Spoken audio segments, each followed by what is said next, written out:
For several of you in the audience today, you're already familiar with our esteemed guest speaker, one of the leading experts on hypogeous fungi, aka truffles.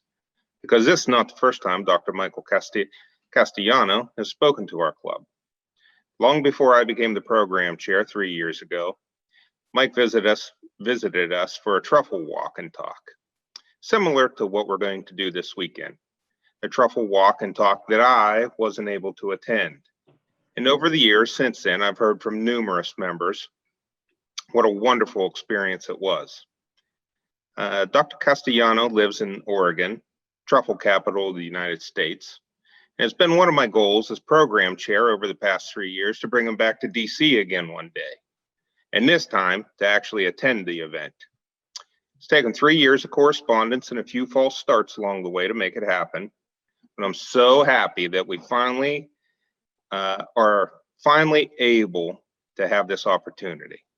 So today, it's my great pleasure to say we are finally talking truffle with Dr. Michael Castellano, and please join me in giving him a very warm welcome.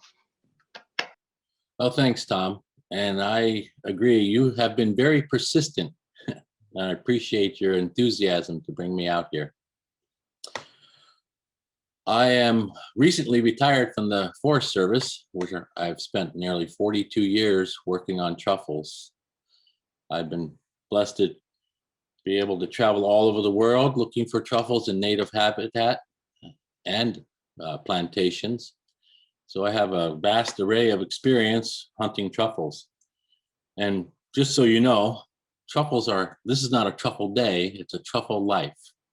Once you get the fever of truffles, you may never go back to regular mushrooms. They are a wonderful addition to our ecosystems. They are actually some of the main players in our ecosystem health, if you understand what the role of mycorrhizal fungi are, because most truffles are mycorrhizal. So thank you, Tom, for the invite. I'm glad to be with you. I'm excited to see what's out in the woods this afternoon and tomorrow. The powers to be have decided that the questions will be at the end, so put them in the chat.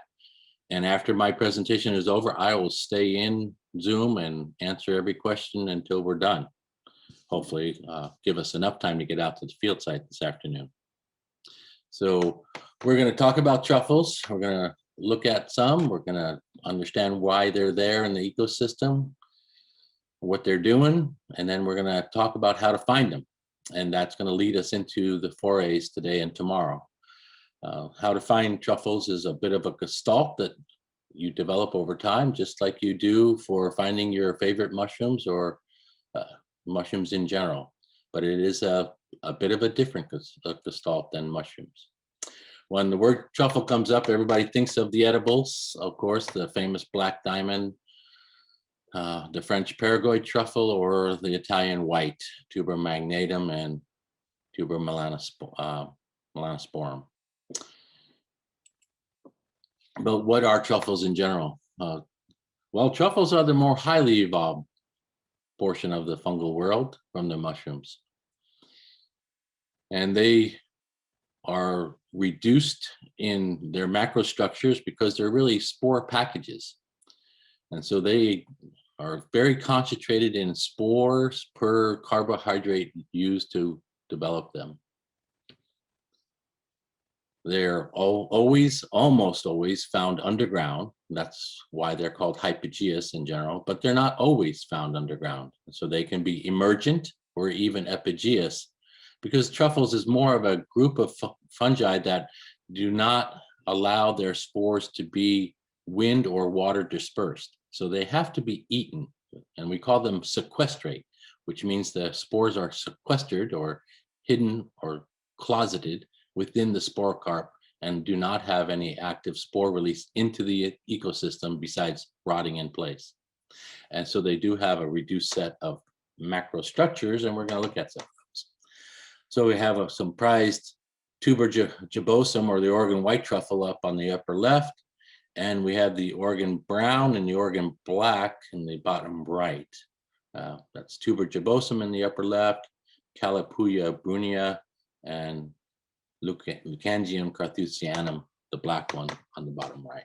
And these are some of the edibles that we find in the West that are actually commercially collected and distributed to restaurants, because you can find enough of them to make it worthwhile.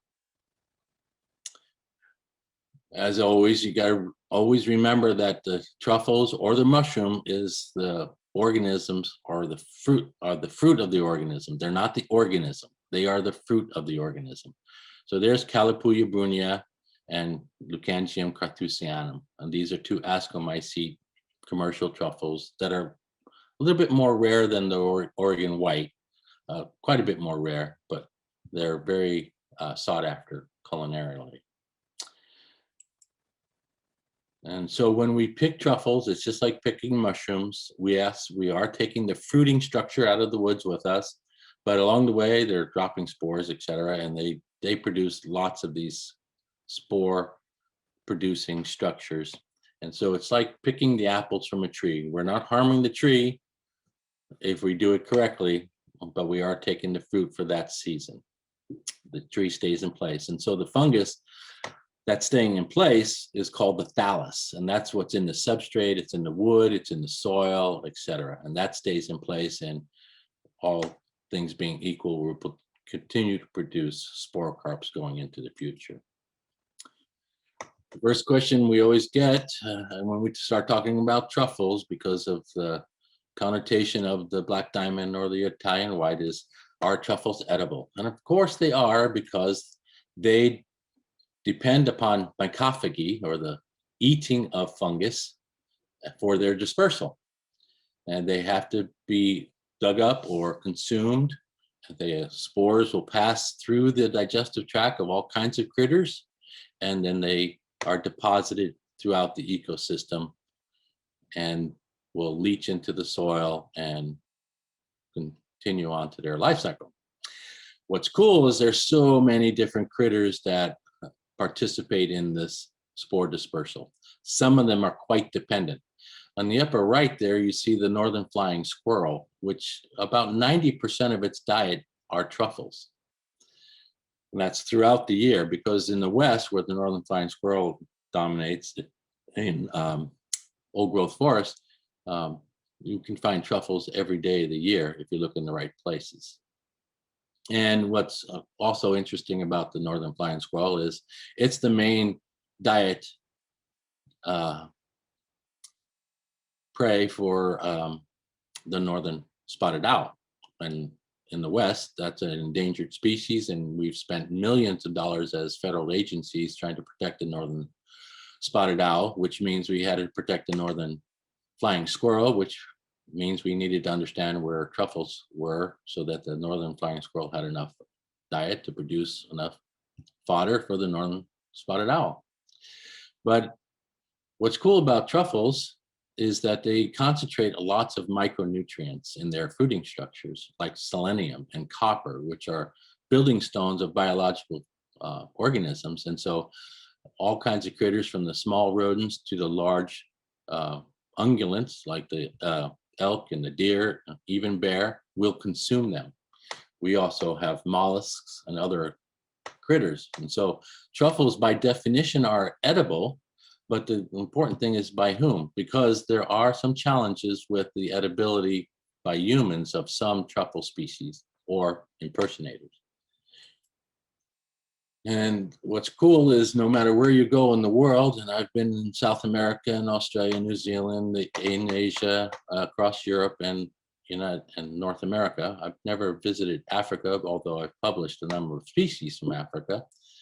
There are critters that depend for a large portion of their diet, like these couple from Australia, the wombat and the potamelon, on truffles and their consumptions. And what's cool about the truffles is that because of selenium and the copper and boron and other micronutrients, they serve as vitamin and mineral supplements to these large mammals and marsupials. And so they're very dependent upon them to stay healthy in the ecosystem. They're also very rich in amino acids and proteins, and have a high water content. So even in the dry habitats of Australia, where there's many truffles, there's an opportunity for uptake of water through consumption of the truffles and or mushrooms.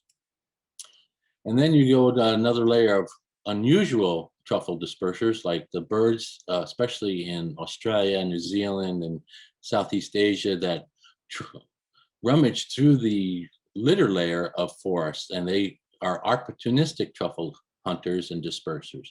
And so also a number of mollusks that will graze on truffles, as you probably have seen mollusks grazing on your mushrooms that you're looking to collect. And so you have maybe a home range of a mollusk that might be an acre, where you have a home range of a lyrebird that is probably miles. And so you see, if they're defecating the spores, there's different opportunities for short or long range spore dispersal. And then you have other critters that are even a layer lower in the ecosystem, but nevertheless consume truffles. In the upper right, you have springtails consuming a tuber species and defecating. You have the truffle flies that are famous in Europe for finding the prized truffles in the woods, or particularly early in the morning when you can see the flies coming and going into the truffle holes, and millipedes and other small soil animals that will feed on truffles. So there's lots of levels of truffle consumption, from the tiniest organisms that we see in the ecosystem, animals, all the way up to bears, which will opportunistically eat them, because bears are omnivores and they do search for them in season. The challenge being with the truffle edibility is that you have truffle impersonators. In particular, mushroom buttons, amanita buttons, cortinarius buttons can look like truffles because they'll be hypogeous or in the ground, and you dig them up and you say, oh, I got a truffle. But if you cut it correctly, if you can find where the correct aspect of the base is and you cut it, you're going to see that there is an outline of a mushroom cap within a button usually. And then a lot of puffballs that fruit above ground can sometimes start below ground, particularly scleroderma species, and they are not edible. They'll cause gastrointestinal problems. And so you have some impersonators, truffle wannabes, as I call them. And then you have some truffles, because they have a wide range of phylogeny, meaning family relations. There are truffles across many, many different families of mushrooms that occur in groups that we know are problematic by way of potentially poisonous. Like in the Strophareaceae, there's a group of truffle-like fungi that have spores that are contained within the spore carp, like the Pholiota nubigina, that occurs on rotten wood and high elevation forests in the west, or the Hymenogastr species, which are very common across the United States, particularly under Quercus hosts or Fagus, so in the Fagaceae, and those are related to the Cortinariaceae, and so those are problematic by way of what they might potentially do to a human consumer. So there are some things to be careful of, and it's like anytime you are looking for something to eat from the forest, know exactly what you're pulling out of the ground or off the ground if you're going to consume it. Be very confident in your identification skills, or consult with an expert before trying things, because there are some potential for some truffles to be injurious to humans in particular, even though they all have to be eaten by something.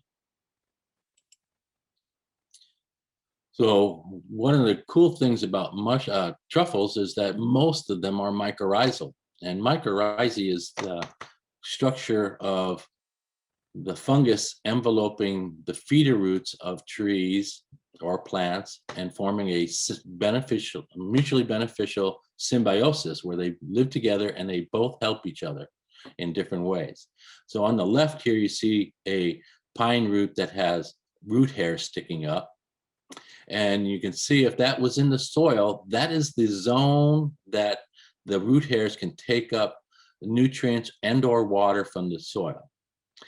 That's as far as it reaches into the soil, which is basically 1 or 2 millimeters into the soil substrate around it. But if that particular feeder root was colonized by mycorrhizae, you can see once the network of mycelium extends away from the feeder root of the fungus, the diameter of hyphae is about 1/10 the diameter of a root hair. So it can penetrate into the soil matrix to even a finer level and extend inches to meters away from the feeder root itself for extensive exploration of the soil for nutrients and water. In fact, there's one study that traces the mycelium and rhizomorphs of one feeder root that was colonized by a Pachyflus species 60 meters away through a coal waste area, because that particular mycelium is very yellow, very bright yellow, and you could see it, and they traced it away painstakingly away from that one feeder root. So you can see that one feeder root was now exploring a vast amount of substrate. The mycorrhizal associates of truffles run the gamut from all the pine family to the oak family, to the walnut family, to birches, even into the extensive eucalyptus family and the nothofagus families in the southern hemisphere, and much, much more. So they're almost every major forest habitat in the world, no matter where you are, has a ectomycorrhizal component, if not an endomycorrhizal component. And that's a distinction we're not going to talk about today. But basically, it's a mutually beneficial association that trees, well, particularly woody plants, are dependent upon for survival and reproduction in terrestrial ecosystems. One of the things about that is that you see that on the left, these are little tiny pine seedlings that are colonized by a mycorrhizal fungus, and you can see the darker or the more concentrated white structures in the middle along the root are where their feeder roots are, and you can see the mycelial network going out into the soil, and in fact, going from one seedling to the other. And so the connections between plants themselves and plant species, or even across genera, can be mitigated through the connection of the fungus. So you don't have to have, on the right here, you could have conifer trees and deciduous trees, and there are some truffle species as well as mushroom species that form mycorrhizae with both groups of plant genera. Sometimes they're more specific and will only form with Douglas fir or only form with quercus, but there are many mycorrhizal fungi that will form with both, and so they mitigate transfer of nutrients. And through radioactive isotope studies, we can see the transfer of water and or nutrients from one plant to another across genera or within a genus or species, mitigated by the mycorrhizal fungus below ground, all happening below our feet as we're walking through the forest. Pretty kind of cool stuff. Now, if we look at truffle morphology, we talked about the truffle having a reduced set of structures, and basically we've pretty much lost the stems for the most part, and the cap structure and the gill structure, all the investment of carbohydrate in the sterile part of the fruiting body, and we have these packages of just spore, almost pure spore producing structure, except for sometimes what we call the peridium, which is the remnant of the cap of a mushroom, for instance. So on the upper left in this Rhizopogon species, we see this darker white structure here on the outside, which encapsulates the spore producing structure, which is the Basidia, Hymenium there, and those are all spores in the middle. And we call that the peridium. It's the outer covering or rind. It's sort of a mechanical protection for the spore package. The bottom left is a tuber species, and you see the rind is much thinner, but there are lots of truffle species that don't have any perennial structure left. And the perennial structure here actually is right on the edges of these ridges is the perennial tissue, but it's now not covering the rest of the hymeneal surface. And this is just basically all hymeneal surface on the lower right, which is a Gaudiaria species. And you have Rhizopogon, tuber, and Gaudiaria here on the East Coast also. So that's the outside. Then the inside is what we call the gleba. It can be solid, chambered, convoluted, depending on the genus or the species. The upper right is another genus that is not uncommon here in the East Coast, and that's a Melanogaster species. And this is an edible, at least in the West. The North American Truffling Society collects Melanogaster and eats it. It can smell quite sweet, or even a burgundy wine on the West Coast. You have a couple species here on the East Coast. And it has a solid gleba and also often has lipid droplets on the inside where there's some openings in the gleba. Then the Rhizopogon species, you have about 15 or more species of Rhizopogon here in the East Coast. Most of them are very common at times under some of your pine or pine family species, particularly pine, not so much hemlock, but the pine species, and not so much the fir, but very common under your pine, even in the plantations. And these are edible too, but they're really more like a carrier for whatever type of sauce you might be making or putting them in soup. The Japanese collect Rhizopogons when they're young, and they put them in the shiro soup because of the other nutrients that are in there. And then on the lower right is an ascomycete with a very convoluted interior, and that's Geopora. And this is another edible species in the West. You don't have this one here in the East, but this smells like garlic and can be found in abundance at times. So you've got convoluted, you got pockets of spores, you got the solid vein things, and this is a classic structure of tuber species. And then you also have some Pachyphloidis here. It used to be called Pachyflus, now it's called Pachyphloidis. And this is another ascomycete that has very marbled interior, and it has an invaginated exterior. So lots of different structures. And now this is their intermediate forms. We used to call them secodioid after the genus Secodium, but that's an artificial handle.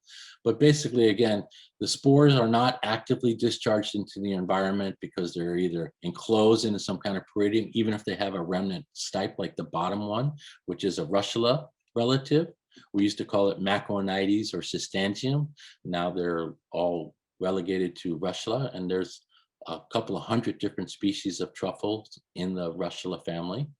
Or the upper right, which you might recognize with almost a tube-like structure in the yellow and the velvety cap, and that's a Gastroboletus type thing, and they're across different genera in the bolete group now. There used to be just in Gastroboletus, and then again, this is that Stropharia-like thing that we used to call Nevadagastrium, but it is a Stropharia relative. So those are intermediate forms, and I like to think of them as experimental species. Nature is evolving all the time in different lines in our mushroom genera, and they haven't fully evolved to lose all of the sterile tissues, and so we do find those intermediate forms for different families. Truffle diversity is extensive. This is a snapshot from a while ago. We feel like for truffle experts who are across the world, but basically Jim Trappy and myself, who have surveyed most of the genera and groups across the world, we feel we are about 20% of the diversity that we know that are published. Personally, right now I have about 600 or 700 undescribed species in my herbarium that I've not gotten to yet to describe, that I know are undescribed species, genera, or families. And we're putting those out as fast as we can. They're across the ascos or the basidios, or even the zygote group, which includes the glomeromycota group that forms spore carps underground. So now the meat of the presentation is the truffle hunting part, because everybody wants to know how to find them. Truffle hunting is, in my opinion, magical. It's something that takes a little bit more work, study, dedication than mushroom hunting, because everything is hidden. By definition, they're cryptic, they're underground, and without a understanding of some of the biology and of the ecology, you're probably walking on more truffles than you can count on your lifetime. Of course, we sometimes can smell them, sometimes we can see them coming up through the desert. There are desert truffles, believe it or not. The Bedouins go back in the scriptures collecting truffles. There's historic references to truffles being collected for hundreds of years in the desert. They particularly come out after the rainstorms in the deserts that have helianthemum, which is a very prostrate little shrub or plant, herbaceous plant, and they collect them by the bagfuls. There's references of camel caravans full of truffle bags being brought into the cities in the Bedouin areas. And then this, the bottom two are a couple of pictures of Jim Trappy and truffling in Turkey when we were over there looking for the summer truffle, like the one on the bottom right. So how do we find them? Well, classically, everybody thinks, well, we can get a truffle pig, because back in the day, in the 1700s, it was found that farmers observed their sows digging up truffles, and that's really the establishment of the black and white truffles of Europe, were the following of farmers finding that their pigs were digging up truffles. Well, it's because those particular species produce a sex pheromone that was particularly attractive to those sows, and they would go at them with great vigor to find them when they would smell them in season in those ecosystems. And of course, holding back a 500 or 600 pound pig is a little challenging for even the most robust farmer. And so they soon adapted to dogs. And what we find is that almost any dog with a decent amount of obedience and a flair for being out in the woods can be trained to find truffles. But if you remember that previous slide where we have 15 or even 2,000 truffle species, many of them have very specific chemical aromas. And so a truffle dog can basically be trained to find just a handful, 4 or 5 or 6 different smells that are going to be truffles. And so in the West Coast, well, in Europe, they rely on dogs almost exclusively to find truffles, particularly the black diamond and the white Italian truffle, because they're so valuable, and dogs can be trained not to dig, that they can point right to where they are, and then the harvester can gently pull them out of the ground, because they, even in one nick on those spore carps, will devalue them at market. In the West Coast, we also train dogs. There are a number of people that train dogs to find the Italian white, black, and brown. And again, the quality of the spore carp appearance has an effect on its value also, culinarily. So if you're interested, you can certainly YouTube the videos on how to train dogs. They're very interesting. And in the East Coast here, you do have a couple of truffles that you might be interested to find if you had the right habitat to look in, and you could use that same type of protocol to train your dog. If your dog is obedient and obeys voice commands, you will have a good opportunity to train a dog to find one or two of the species here that might be culinarily interesting. The truffles in Europe, the tuber truffles, are particularly associated with hazel trees and oak trees, and they form this burn, which is an allelopathic response of the plants underneath those plants, because the truffle mycelium inhibits the small herbaceous plants from growing. And so that's an indication that the truffle at least is resident in the truffle species, is resident in the soil as mycelium, and then in season they might fruit and then use the dog to find the truffle that's coming up. In the West Coast, we train students, and there's a gestalt that we train them with, and it's sort of like whitewater rafting or canoeing. If you've ever done anything like that, it's reading the landscape. And the more you understand on how to read the landscape, the better off you'll be in harvesting truffles. First thing about truffling is the tools of the trade. Truffle harvest is different than mushroom harvest. We do disturb the upper horizon of the soil a little bit, and I'm going to talk about that in a second. What we don't do is a commercial harvest, like this upper right-hand commercial truffle rake. It's a huge rake, and they really disturb the soil, and we're trying to get away from that and using dogs. And so we're dissuading those commercial harvesters from doing that, because they really disturb the upper root systems. And of course, that's where the thallus is. And so after 2 or 3 years of a commercial harvester harvesting the white truffle in an area, you'll see a drastic reduction in spore carp production. So we don't want them doing that. We want them more like the upper left photo, where you see very small exploration of the soil, where you pull the soil back, like on this bottom left, where you can see the little spore carp in there, and you take the spore carp off the soil, trying to leave the mycelium and the root structure intact. Now in Europe, they use the truffle spade because of the high value of the appearance of the truffle, not just the truffle culinary interest. This is what happens when you're in a forest that's been explored for the Oregon white truffle, a plantation of Douglas fir that a commercial harvester has gone through. You can see it almost looks like a rototiller has gone through.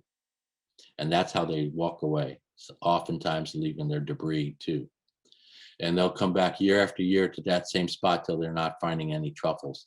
And the season for the Oregon white is between November and beginning of March. There's actually 2 species. They're marketed the same. It's Tuber gibosum and Tuber giganteum. They're both the Oregon white truffle in essence. They have the same characteristics of aroma and size and appearance, and are told apart by the spore structure.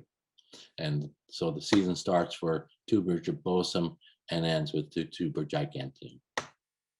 And it's all in that same type of habitat of about 2,000 to 3,000 foot elevation in Oregon and Washington, 50 to 80-year-old Douglas fir plantations or natural stands.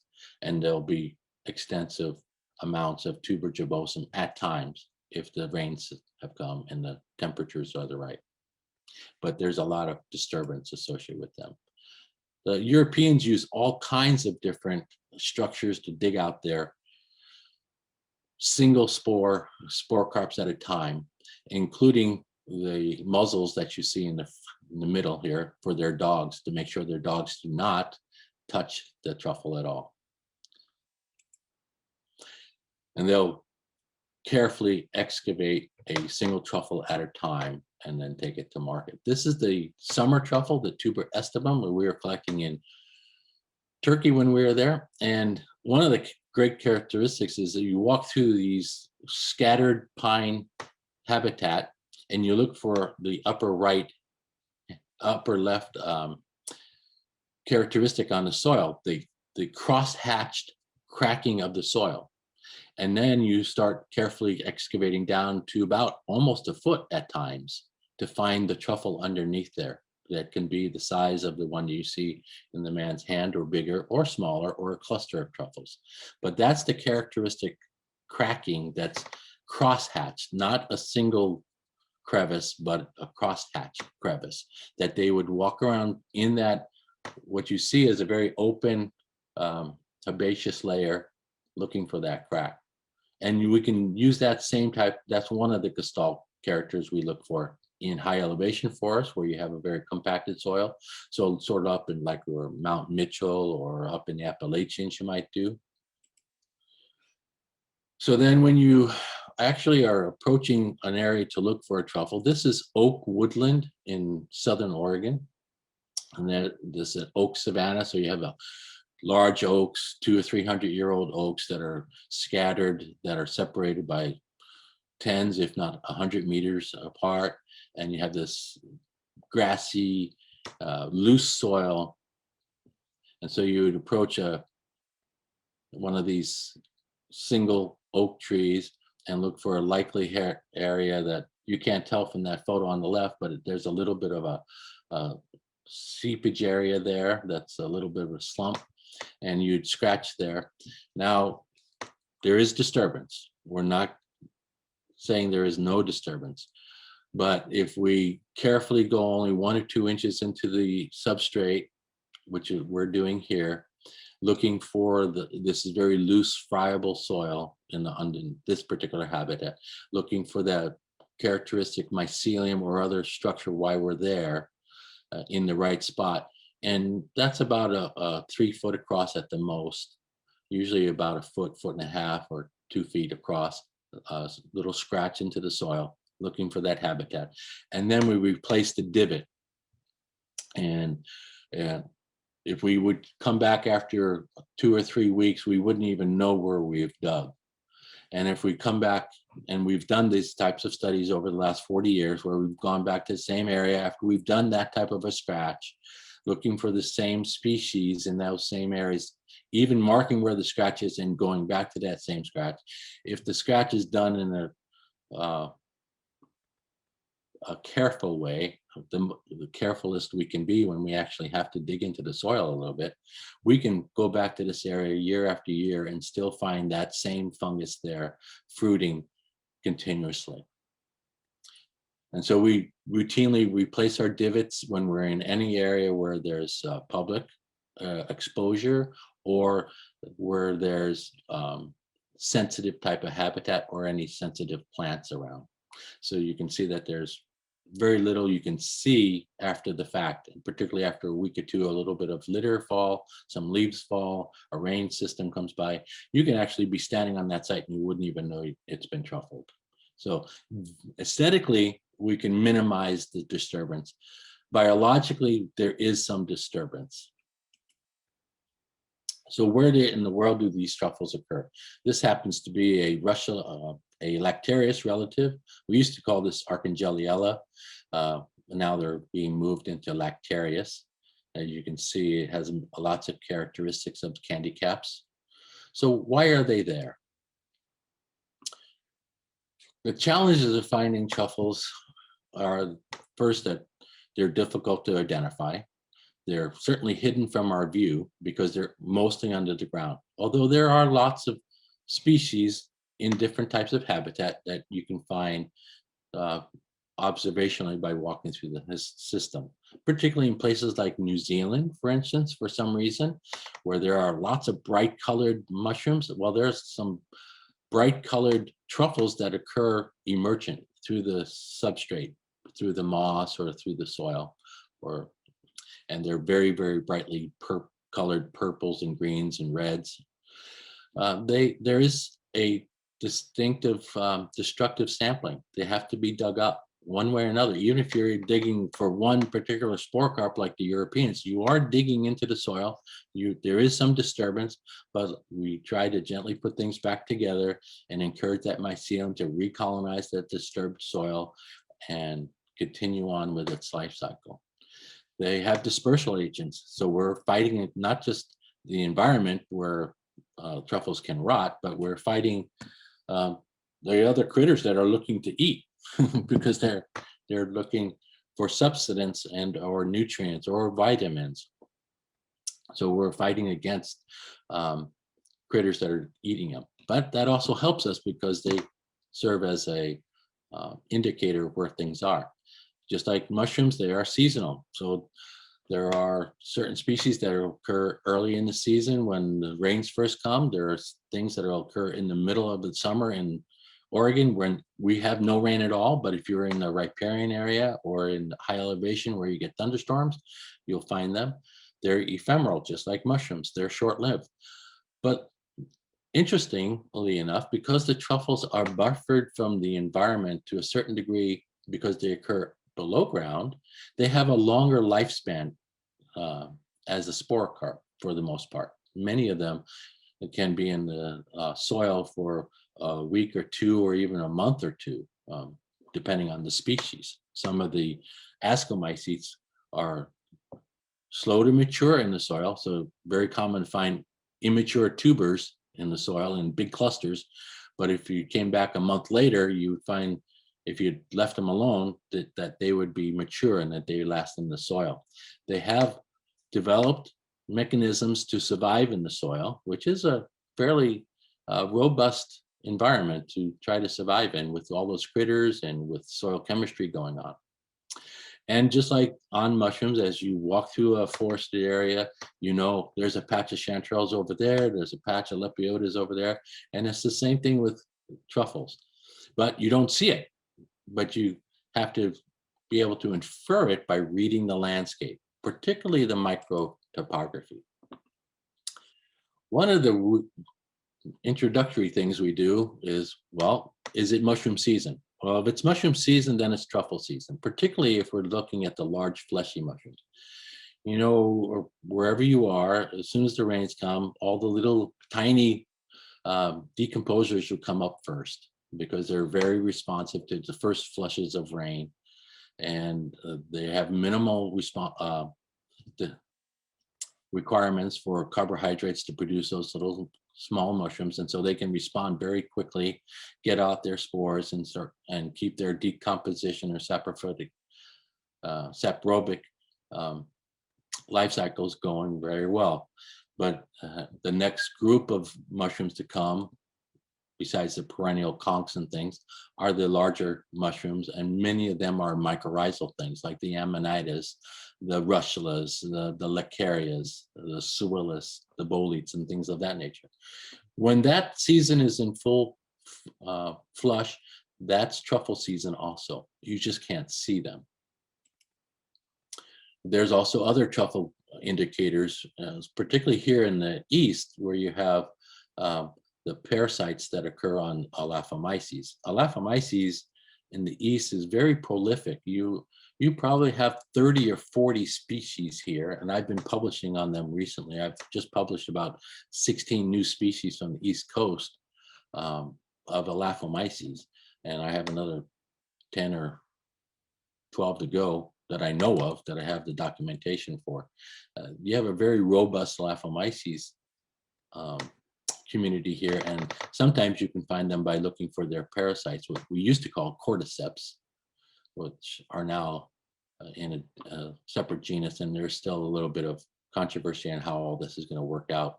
But cordyceps has been a huge genus, and the fungal parasites are being separated out from the insect parasites now.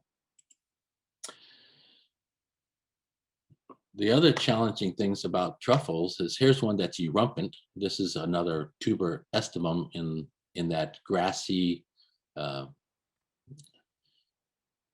habitat that you see in the Mediterranean area. This is the summer truffle. It's dry as a bone, occasional thunderstorms going through, and these big summer truffles come up, which are not quite tasty edibles. So they can be at the surface, or we have found truffles as far as 3 meters deep. Now you're going to say, Kaz, how come you're digging 3 meters deep? Well, I'm not digging 3 meters deep, rest assured. But we have documentation from road crews that have dug into the hillside and sent to us truffles that they have found 3 meters deep, 10 or 11 feet deep into the substrate on these road cuts that they've been doing, putting in mountain roads and forest roads. And so they can be quite deep. And the truffles, as you remember from before, are mycorrhizal for the most part, and they will occur in fruit wherever the root system is. And certainly most of the root system of most trees are at the surface or within the first foot of the surface, because that's the most active zone because of soil aeration and soil water properties. But root systems go meters deep, and wherever the roots are, the truffle fungi are, because there are no native root hairs basically in soil. They're all colonized, though feeder roots are all colonized by mycorrhizal fungi in native systems. And so there are truffles that can occur in different substrate all the way down to 3 meters. But we don't actively pursue those. So how we approach it is, this is the short list of things to look for. We look for digs and humps, and I'll show a little bit about that. We're going to look at little tiny hills and tiny cracks, so microtopography. So we're not looking at the ravines, we're looking at little tiny things. So we're really studying the surface of the forest as we're walking, the trails and the sides of the forest, the sides of the trails, the road cuts, the trail cuts, even reading in as we walk into the forest. We're looking at what we would do about the depth and the width to scratch. And when we do start opening up the soil and remove the litter layer so that we can actually see the substrate, then we look at veins and mats. And that's the veins of what, when we open up the soil, do we see color? Not of gold, but color of truffle, because much of the mycelium is white or yellow, it can be green, it can be purple, and then we can see mats of mycelial structure. And we would follow the water. So in dry times, where would water be coming if there was a thunderstorm? Where would we see water in a trail? Where would we see water around a tree? And then we look at coarse woody debris. CWD is our friend. Wherever there's coarse woody debris, there's a reservoir of moisture. Wherever there's a reservoir of moisture, there's an opportunity for mycorrhizal activity, because the moisture is there to allow the thallus, or the mycelium in the soil, to continue its physiology, and thus has potential for spore carp formation. So on the left, you see a little truffle that's come out of a little hole. And so as you're walking through the forest, and if you're walking through anything that has a nice bed of needles or even leaves, you're looking for areas where the substrate is disturbed. And when we find that, we know that there's a potential for small mammals to be digging for worms, acorns, larvae, or truffles. And if it's a truffle hole, it'll have a little bit different characteristic usually. If we have a bed of needles or a bed of humus, and we slowly pull it back because there was a little hump there, like on the bottom right side, we can then see the color on the soil. Now that's a little more problematic because this one is white, but truffles can be bright white to black. And the black of a truffle is different than the brown of a soil. Even the browns of truffles are different than the brown of the soil. So you're trying to sensitize your vision for color, what I call the sparkles and the black holes in the flotsam, which is because truffles have a lighter specific density than soil. So as when you rake a little bit, truffles pop to the surface. It's sort of like styrofoam. It will pop to the surface of when you're scratching through the soil. So here we are, we're walking through the forest. Usually we take a path and then we'll go off from the path. So on the upper left, I see all kinds of opportunity for sign and or water or where I would look. We would, if it was dry time of year, I'd be on the right side because that's the bottom of the slope where if there was any type of precipitation, it would be sloping off to the right side. I would be looking around rocks or the boulder that's on the middle towards the center left of the photograph, because a boulder doesn't absorb moisture, it lets it run off, and oftentimes you'll see mushrooms and or truffles fruiting right next to the boulder because that's where the wet area is. I see some rotten wood here in the left foreground, or in the right foreground. That's more like just branches, but this is a rotten wood that's buried into the soil. I'd be looking there because rotten wood holds moisture, and it's also got organic matter, and it's a different chemistry. Coarse woody debris changes the chemistry of the soil substrate because of the carbohydrate or the carbon there, and the carbon nitrogen ratio is different. So we would find different species associated with coarse woody debris than we would a couple of meters away from that. I would be looking at the canopy of trees and seeing where are the conifers, where are the oaks, where are the pecans. I'm not looking under maples because maples don't have truffles. I'm not looking under yellow poplar because poplar doesn't have truffles. So you need to sort of know your biology and ecology a little bit. And the other thing is that truffles, the root systems of any one tree will go out meters away from the tree. And so the rule of thumb is the root system of a tree, the extensive root system of the tree, is about twice the height of the tree. So if a tree is 100 foot, you can look out up to 200 feet away and still find feeder roots from that same tree extending that far out past its canopy. So on the upper left there, I would be looking at the bottom of that slope right on the right side there, where it connects to the trail that I'm walking through, because that's an area where a lot of debris accumulates, and the more debris is the insulation from transpiration, so you have a lot more moisture there. And so those are little beds of mycelial development will be right along that edge. Or I would look at that tree that's on the left of that path, where you see there's a little dead tree that goes across the path, and then it almost hits where the tree on the left side is. I would look at the right side of that tree in the debris next to that, because again, the moisture coming through is going to hit that tree and sort of pool there a little bit. So those are types of things I would look at on that. Then the bottom left is more of a open pine southeast type of a habitat, where you have these plantations that have been put in with little hummocks around the bases of trees. And again, those are areas that I would look in between the hummocks. And then again, on the right, bottom right, is the road cut.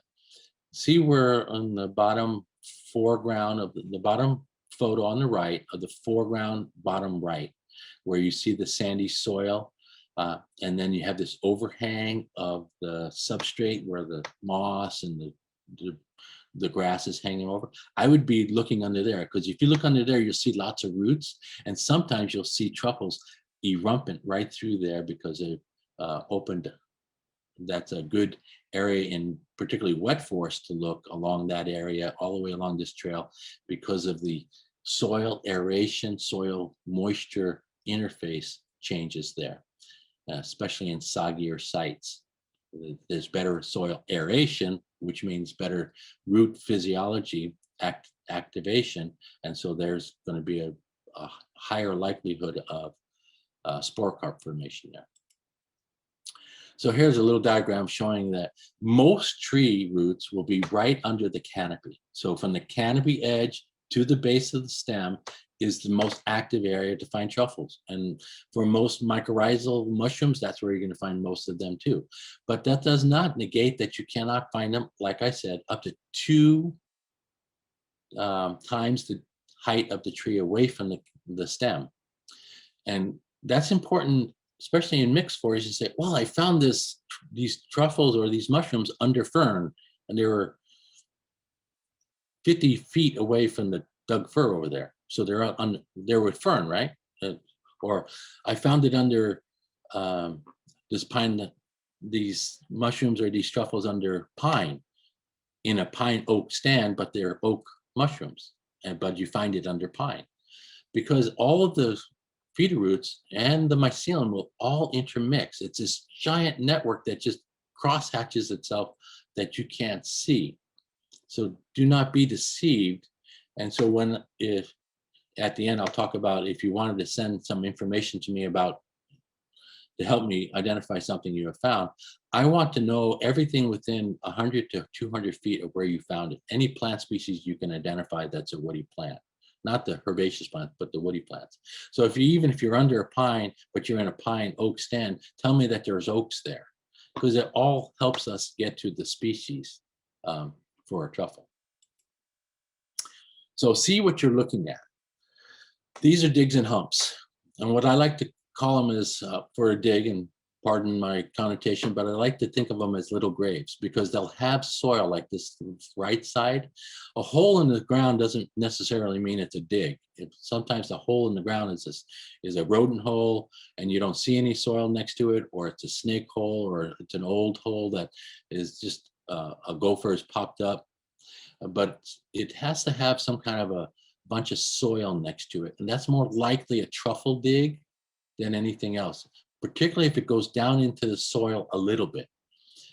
Most of the larvae or the acorns and things of that nature will be right up in the humus layer. But the most common place to find truffles is at the humus soil interface, right at that layer. Coming up from the soil where there are a lot of roots, and the humus layer is where all the nutrients are decomposing and the feeder roots and the mycelium are absorbing those. And so that's the most active root area of the forest. And that's also the most active truffle producing area. But these little graves or little digs that have soil on them are really good. But the left side on the upper part where you see some pine needles or Douglas fir needles, where there are no needles themselves, that's also an indication that there's a lot of activity, the physiological activity there, and might actually be a truffle or a mushroom hiding there. I would take a look there real quick, and then scratches, or and this is desert habitat. This is Helianthemum, and this is desert habitat where the desert truffles are, and that's clearly a truffle dig there. So digs are really important. Then tiny hills like this on the bottom right, where it's a very tiny little, almost like erumpent soil coming up. Sometimes that's earthworm castings. When it's a little bit bigger, it'll be potential for truffle activity beneath the ground, or mushroom buttons coming up, or a scleroderma or something like that. Or if you have the cross-hatched cracks like you see in the upper left. In high elevation forests, that's easier to see when you have these matted soils from the snowpack, or in the dry areas where you have some substrate that's muddy during the rainy season, and then when it dries out, it can crack. When it's a cross-hatched system, that's more of a hydraulic lifting to the system, not a drying crack, which is usually more of a single crack along edge. So those types of cracks and hills are important. So tomorrow I hope to show you if there are any. It all depends on what the critters are doing. You know, our friends the truffles, they can't be seen. So if they're fooding, I'm gonna head out there early tomorrow to look for a sign, and I'll mark it. And so as we walk through our truffle areas, hopefully I'll show you the sign, then you'll do your scratching. I'll talk about the disruption. We'll answer all those questions. We'll look, we'll observe. Hopefully we'll find some things. But what we'll be, again, looking for is digs, humps, cracks, hills. As we're scratching, we're looking for sparkles. We're looking for things that are different when we open the soil up a little bit. We're looking for a color of even if it's a similar color but a different tone. We're looking for black holes because truffles look black and then it looks like it's a black hole. And we're looking for things that pop up as we're raking. Rocks do not pop up. Even dirt clods will pop up if sometimes there's truffles inside the dirt clods. And we'll talk about the depth and the width.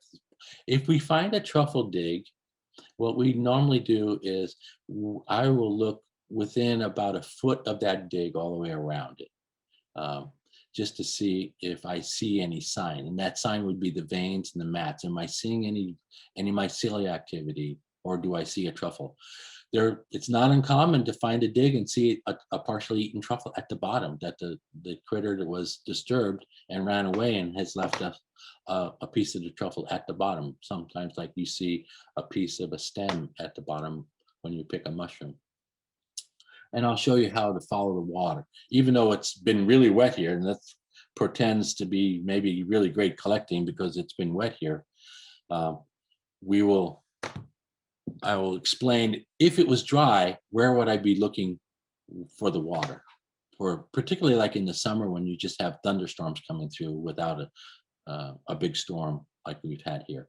And typically what I give guidance for is, if you do have a Mediterranean climate like we do in the West, and we have a dry summer, and I'm not looking for the summer type things, and I'm waiting for the fall stuff to come, I would be looking at the weather and waiting for 2 events within a 2-week time period that had a full ½ inch to 1 inch worth of rain to it. And that would be the commencement of the mycorrhizal truffle things would follow after that. So no matter where I go in the world, that's my rule of thumb. I'm looking for a weather pattern that has enough water to start the stimulation of the spore carp production mechanism in the truffle fungi, which means it has to have enough water that saturates down past the humic layer into the soil substrate a couple inches where the active mycorrhizal fungi are. And then because that will then stimulate them to do their spore carp production if it's their season. And then I'll also look, if we're in an area that has coarse woody debris, I would show you how I would approach coarse woody debris. Now in the West, we have incredible areas of coarse woody debris that you actually can be standing on 5 feet of coarse woody debris and you can't even touch the soil in some of our old growth forests. But there are places to look in that type of habitat. And I think coarse woody debris is particularly important for like in the Appalachians where I've been, where you have to look for that type of habitat. The last couple slides is one, there are references, they're not comprehensive. There is no comprehensive reference to truffles besides a person like me or Jim or somebody that has spent their life working on truffles. There is the North American Truffle Guide. It's pretty Western centric and it's pretty once over. It's not very extensive, but it's got some pictures. It gives a little bit of information. There's a nice handbook on diversity and ecology that would be interesting for you to understand if you're really wanting to get into developing your own gestalt for finding truffles in the East. With my help communicating through email and phone calls and stuff like that, I would encourage you to read something like Diversity and Ecology and Conservation of Truffle Fungi. That's available on the web as a PDF. And then there's a nice book that is out on the role of truffles and the interaction with trees and beasts and how it's all connected in forest ecosystems. And that helps you develop your gestalt to find truffles in the system and understanding why they're there and appreciating them more. And then there's a couple other things that are online that are free that, again, I would encourage you, if you're really serious about getting into truffles, these are handbooks on fungi of special concern, which are the rare fungi associated with the northern spotted owl, which is the Northwest Forest Plan that I produced back in the day. But what's good about these is they give you a good overview of how to handle the specimens, what to look for, and there's some good background information on truffles because there's 60 different truffle species in these 2 handbooks out of the 230 species that are handled in these handbooks. About a fourth of them are truffle species. So there's a lot of good information on truffle species in general in those handbooks, and they're free online at that website there, their government publications. And finally, truffles are awesome. They can be huge, and most of the time they're not. But if you do find truffles and you want some help understanding them and identifying them and even knowing, oh, can I eat this one? You can contact me at that email. That's my private email now. I don't have my government email going.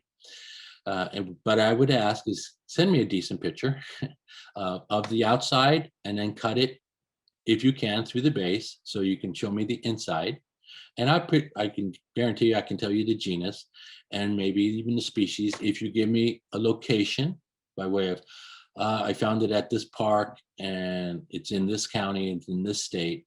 And these are the types of trees I see. I see pine trees, I see fir trees, I see hemlock, I see oak, I see red oak, I see black oak, whatever level of idea of the trees you can give me, and a date. Because there are things that occur in the fall, there are things that occur in the spring, there are things that occur in the summer, there are things that occur all year round, just like in the mushrooms. And all those things give me a little bit of a gestalt to go through my mind and say, oh, it's probably one of these things. Thankfully, right now, because there really hasn't been a lot of truffle hunting in the East, like we've done in the West, and there are a lot more truffle potential areas in the West. But we know of about 87 species in the East Coast of truffles. I would imagine there's probably 200 or 300 species. We're just not seeing them all. And there's about 51 species of basidiomycetes across 22 genera. Well, 15 of them are in the rhizopogons, and rhizopogons are edible. And so I would think that if you are looking to find edibles, I could help you find some by looking in the right type of habitat, particularly pine areas or pine plantations. You'll find a lot of rhizopogons. The ascomycetes, that's where the tubers are. And there is an edible tuber here. It's the pecan tuber. And there are a couple other things that are associated with the tuber group, that tuber canaliculatum, which is another pinus. So pine or pecan might have a truffle that would suit the table for some of you. And we can, I can identify those through photos. And so I would encourage you to look around if you're interested in developing a truffle palette for your local truffles. They're not going to be the black diamond, although there are places that produce those things. I do not participate in any truffle cultivation companies.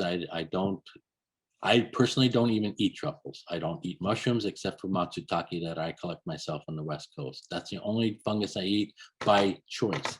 If I'm served them, I eat them, but I don't collect and eat anything but matsutake. And so I'm trustworthy to know all the locations because I don't go there and collect your edibles. But I do like to go to people's best edible sites looking so I can look for truffles in those areas. The other thing is, on occasion, I would like a sample of the collections. If especially it's something that's unusual or rare, I would then voucher it and credit your collection in the herbarium. And that is all. So I think I'm about time up. You must have tried to understand fungi in general and mushrooms in particular. As you say, it's just all, you take it to a whole new level of things you can't even see. So I can only imagine how much 40 years of it took to get the experience that you have. So we're now going to go through some questions, and our first vice president, Elizabeth Hargrave, is going to moderate that from the chat room. So Elizabeth, you want to go ahead with that? Yeah. So we had several people that had questions about sort of the truffle holes and the animals that are eating truffles. And here on the East Coast, would it mostly be squirrels that are digging for them, and the flying squirrels? Squirrels, chipmunks, voles, all the small critters will eat truffles and dig the holes. The deer will eat truffles, but they usually do they look after some of the rhizopogon species. You'll see big scratches, and Elaphomyces, because they will fruit in cespitous or gregarious clusters, and so Elaphomyces actually means deer fungus. And the first records of it in Europe, where it was first described, it was recorded after observation of red deer scratching under spruce, these extensive tracks where they were digging up Elaphomyces because of the salt lick properties of them, the selenium and the boron and the copy, and they were eating hundreds of their deer fungus, the Elaphomyces. And so we do have lots of Elaphomyces here in the East Coast, and you'll see occasionally these big scratches in the forest, and you'll say, what is that? And it's a bear or a deer that's found a cluster, and they've eaten them. Wow. Because we do find them in their scat. And Johnny was Deer in asking, particular. how about the moles in someone? The moles are more opportunistic because they're just looking for anything in the substrate, and so they look for they're more insectivorous eaters. But when they encounter, we do have. So I published a book in the late '80s on, and it's not the pride and joy of my mother, but of fecal analysis of critters and how to handle poop. And looking in the all of these things, from sloth to elephant, all kinds of critters, and seeing if there's fungal spores in there. And then there's a key in there on how to key it to genus, and most of them are truffles in particular. And so there's an amazing array of critters you would never think of that eat things, but predominantly small mammals. In our forest are small mammals. In Australia, of course, it's small marsupials, but we have documentation from reptiles. Lizards eat them. Yeah, Michelle just asked about birds. I think I just saw an article by the Audubon Society that birds have just been known to eat truffles. Yeah, especially the ones that are litter searchers. There's a whole category of birds that will scavenge through the litter, and they will opportunistically eat all the truffles that they find. Wow. It's kind of cool. You alluded to this as you were talking, but Kelly asked whether any truffles persist. Are they all just sort of, they fruit and then it withers away? Yeah, they fruit and it withers away. The Basidiomycetes have a 2 or 3 week lifespan usually in the soil. The Ascomycetes, as I alluded to with the tuber, they take almost a month to mature sometimes. And things like Elaphomyces will be persistent for 2 or 3 or 4 months in the soil. And are those the ones that, like, you showed pictures of some that are just giant? Presumably. Yeah, the bigger they are, the less they last, because the bigger they are, the more the critters will find them. And okay. Especially the big ones will get wormy, just like big boletes get wormy. Yeah, the truffles, the bigger they are, the more likely they'll be wormy when you get to them, unless you just happen to hit it. Huh. And of course, a lot of people are very interested in the culinary value and. Yeah, well, the culinary value, you guys need to decide yourself. Some of it is based on aroma, of course. If it smells good, you're going to try it. But also some of it is based on its nutritional characteristics. And again, most of the truffles that can be eaten, and most of them can be eaten, will have a high nutritional value, just like some of the big mushrooms, but even more so because, now think of this, most of the nutritional value in mushrooms is in the spores, because that's the area that's packed with the most protein and lipids and fats, etc., and the vitamins. The sterile tissue is much more diverse, and it's not packed with the things that you're looking for, except for water. That makes up most of the sterile tissue, is like 80% water. So it's all the nutritional value is based around the hymenium.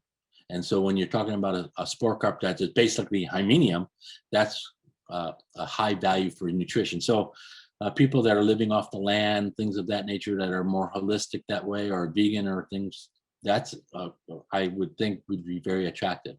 Aroma, like, that's a personal preference. I don't like the aroma of the truffles. How did you get If started I studying them? eat the truffles, particularly the ones that people really love, I get the metallic taste, and I don't like it. How did you get started studying them if it wasn't for the, like, so many people enter mycology because they want to hunt for the Yeah.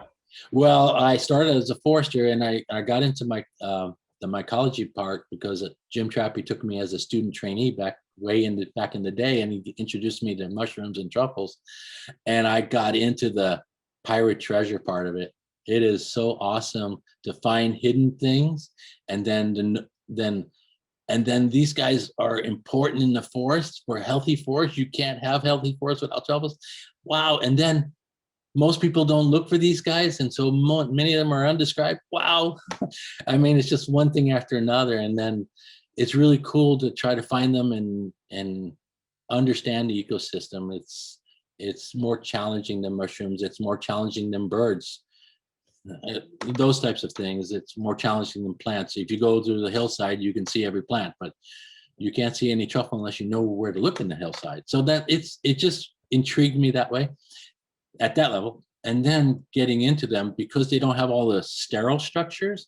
Boletes are beautiful. I love boletes. I'll pick up a bolete in the forest all the time, all over the world. They're so incredible. I spent a lot of time in the forest with David Aurora. He loves boletes. He's taught me a ton. Roy Holling. They're beautiful, but they are so boring when you look under the microscope. Oh my gosh. They're so boring.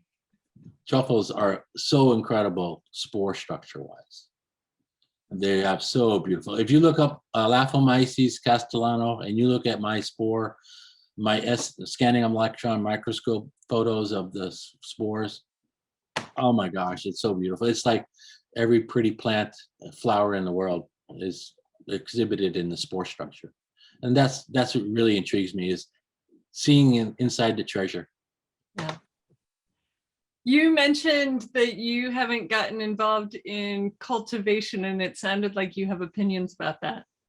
Oh, my opinion is I am not in it for the money. I don't eat them, so I'm not in it to eat them, and I'm not in it for the money. I'm in it for the beauty and the science and the wonder of it.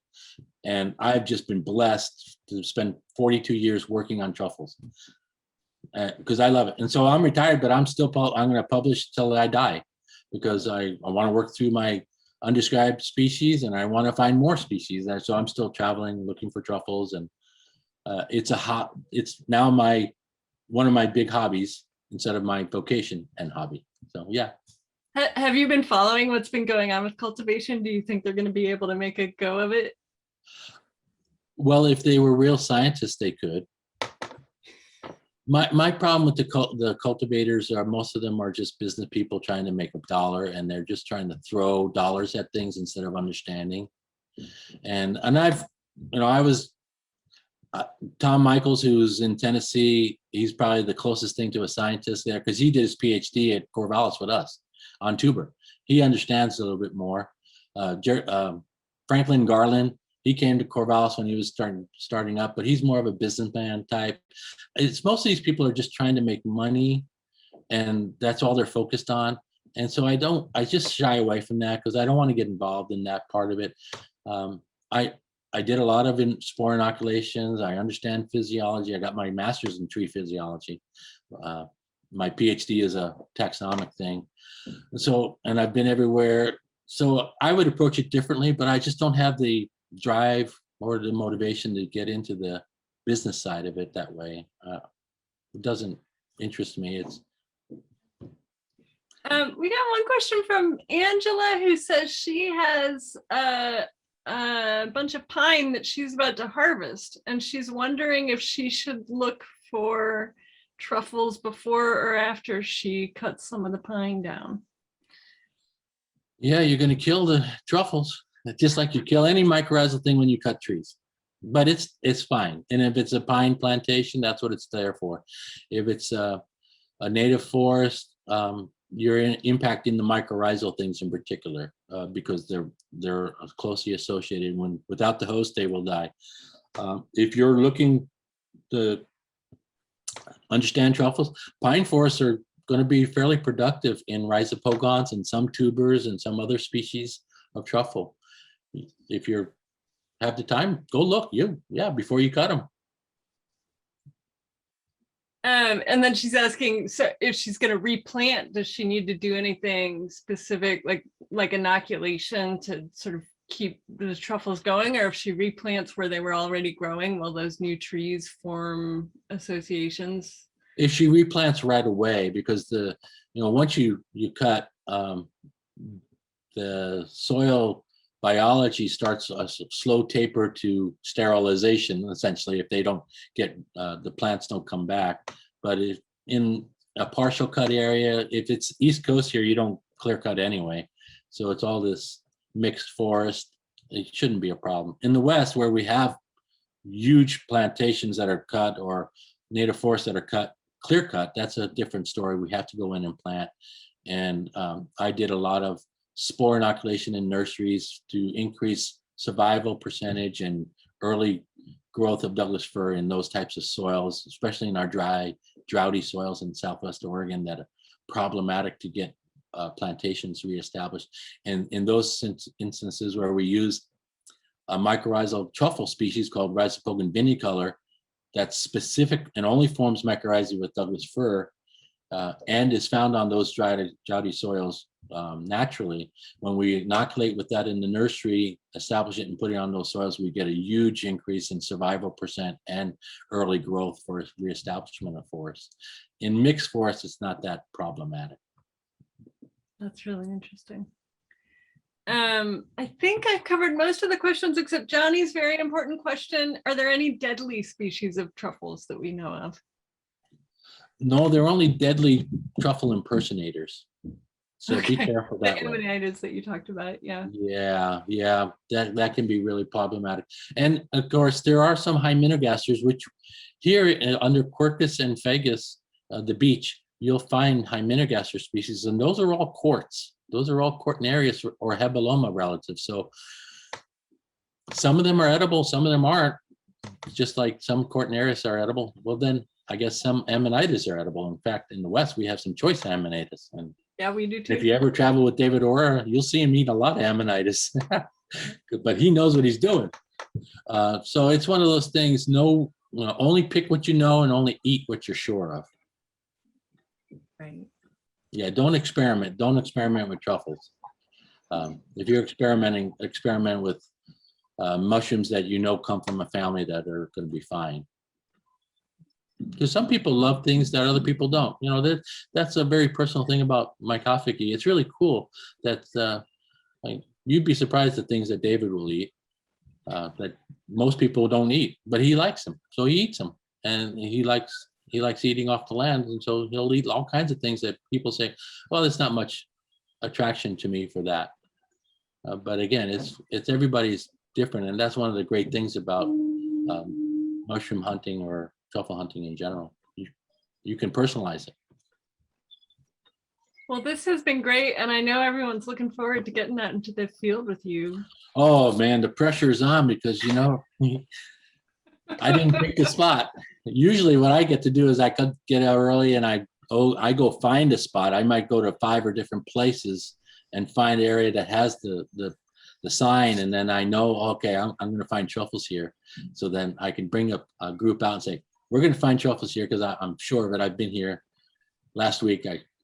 So this is all on Tom. He's picked a spot. So well, thanks for putting me on the spot, Mike. And I so appreciate that to have you with us finally this weekend. And I just want to make sure we're on the same page. At 3 o'clock this afternoon, we're going to be at Fountainhead Park in Virginia. And then tomorrow morning at 10 a.m., we'll be in Fairland Park in Maryland. Fairland Park. Okay, that's where we'll be.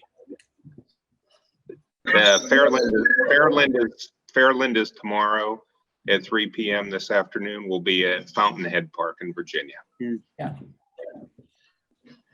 Yep, I'll see you at 3 o'clock. I hope whoever's coming that you have a fork of some ilk. If you don't have a fork, still come. Oftentimes, ad hoc, if I have to pick up a stick, I use a stick. If you have any type of hand cultivator or even a little hand shovel, if you don't have a regular garden cultivator, a tined thing, just bring whatever we can to adapt. And I'll show you the different ways to do it so that you get the best chance for success. But I'll have my own rake and we'll go from there. And then once I show a few things, I usually just give my rake to somebody and I walk around looking for sign and pointing and people start doing their thing. If we do find stuff, we'll have a little workshop on how do we approach now. We have something now. How do we characterize it to recognize what genus it is and go from there. And hopefully we'll have a good time. Hey, it's like anything else. We are in a vocation or a hobby that we love being outdoors in. And if we're outdoors, it's a good day. Any day outdoors is a better day than indoors, right? And so it's a nice day out. It's not raining. Its temperature is decent and the humidity's down. So it's going to be a good day. We'll walk around the woods. We'll love it, nature, and then we'll see what we see by way of mushrooms and truffles. One warning though, if I see people picking up mushrooms, I'm going to chastise you. Because if you're looking for mushrooms, you won't find truffles. And I've proven this time and time again on these walks, because you have a different gestalt. You're looking for umbrellas instead of reading the ground. And you have to read the ground and learn how to read the ground to find the right spots to scratch. Or you'll just walk around like a hen pecking at pebbles, and you never know when it's a piece of corn. And so you can't be looking, oh, I know it's mushroom season. Oh, I'm going to be bolete. If you're doing that, just go later or stay later and do that. If you want to learn about the truffle things, please adhere to what I'm trying to teach you. So you're only looking for this stuff. And then after an hour, if you want to go do your mushroom thing, do that. But if you're trying to do both, you're not going to get the gestalt of looking at it. And if I see you pick one up, I'm going to call you out.